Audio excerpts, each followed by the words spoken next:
How to defeat Voldemort in no particular order.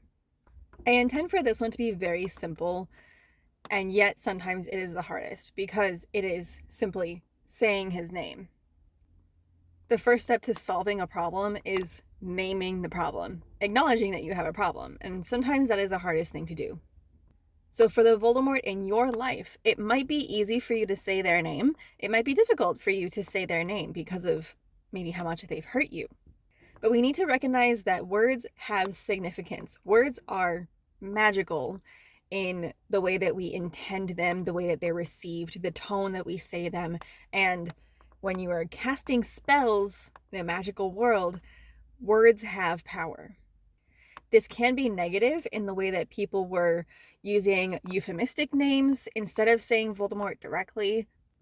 And so his name had power over them because they were so afraid of conjuring his presence, of bringing up his memory, of addressing his spirit.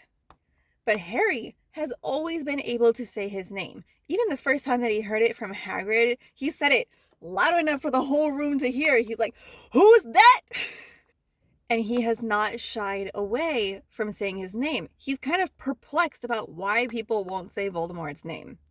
And finally, when he's speaking to Slughorn, he says, "I'm not afraid to say his name. I'm not afraid anymore." He did have a potion, but the effect is still the same.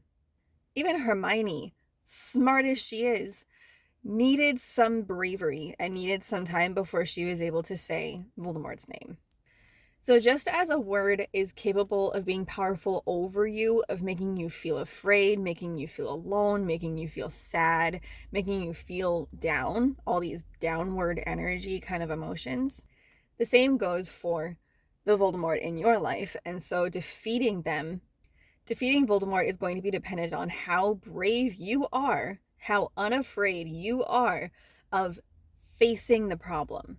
Because once you are able to talk about the problem, once you're able to talk about Voldemort and you get more practice at it, it starts to have less power over you and you start to have power in yourself.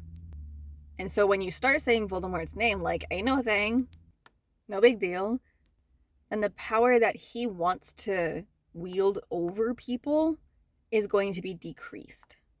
An added bonus of saying Voldemort's name more frequently and to other people around you is that you might find people who are also experiencing the same thing or something similar. And now you can start to have Voldemort support groups.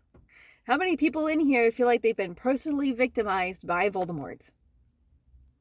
And then if you ever see Voldemort in person, if you ever see your Voldemort in person, or you see somebody talking about them, this is your chance to use Voldemort's name, speak up, speak your truth, talk about your experience and say, Voldemort did X, or Voldemort, this is how Voldemort has affected my life, either directly or indirectly. And we have talked about the accountability, keeping Voldemort and his associates, all the Death Eaters, all the other people, purebloods, people in the hierarchy who are, they see themselves up there, all of his associates, keeping them accountable.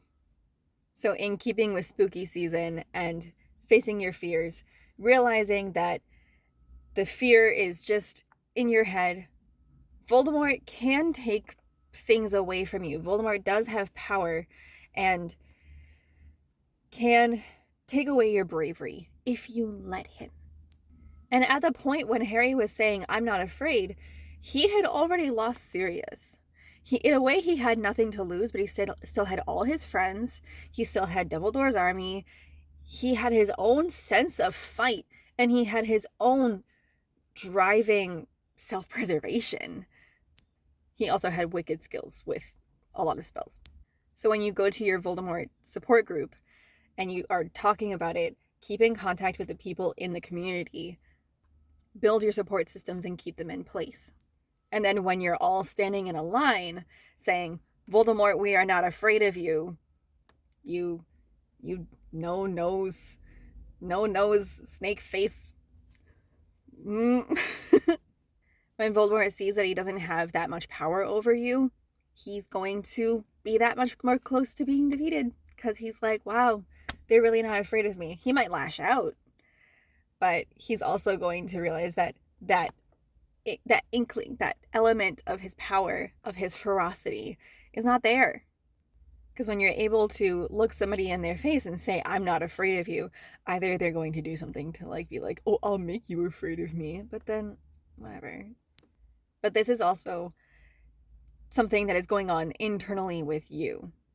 Your bravery is doing as much for you as it is for somebody witnessing your bravery. This somehow turned into 6 minutes, and I did not intend for that. But if you like this series, go ahead and please like it. Please save it. Share it with somebody else who has a Voldemort in their life. File it away for your reference. This is how I defeat Voldemort. If you have more ideas, please share them with me. I'll see you later.